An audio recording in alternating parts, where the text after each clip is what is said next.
గల్లి విల్లి అరవసాగే ఎంత చిత్రమాయరా ప్రపంచము ఆహా ఎంత చిత్రమాయరా ప్రపంచము సుడుబూటు వేసుకొని నీటుగా క్రాపోలు తీసి నోటిలో సిగిలేటు పెట్టి చల్లబాడ ధడతోడ వంకటింకరి నడకతోడ వచ్చి రాని భాషతోడ కాకు హోటల్కేం చేసి కడుపు నిండా ఫోన్ చేసే డబ్బు రజము చేసేవారు కొందరు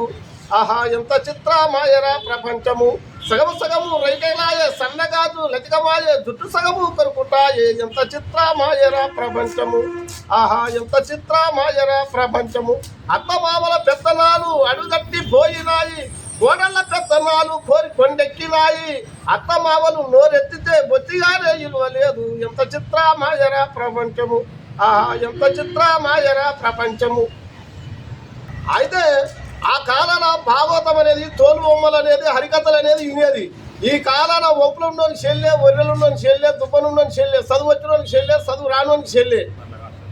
ఈ కాలాన అనేది భాగవతం హరికథలు తోలు బొమ్మలు ఇవన్నీ కనుమరుగైపోయినాయి అప్పుడు ఆడవిళ్ళకు అనేది భార్యడు ఉండేది నెత్తి ఇప్పుడు జానుడు జిట్టడే ఉన్నది అప్పుడు ఆడవిళ్ళకు ఒలెల్పున రైక ఉండేది ఇప్పుడు ఆడవిళ్ళకు అనేది ఇక్కడ ఈ పడుతుంది ఇక్కడ పైన కింద రెండు వికాలుగా అమ్మడుతుంది అప్పుడు ఆడవిళ్ళకి అనేది గాజులు కనబడేది ఇప్పుడు ఆడవిళ్ళకి అనేది గాజులు మరి రణమున ఉత్తేజ అనేది కూడా తెలియదు అప్పుడు అత్తమామలు చెప్తే తోడలైనా ఎవరైనా అదిరేది ఇప్పుడు అత్తమామలు నోరెత్తితే బొత్తిగానే ఇవ్వలేదు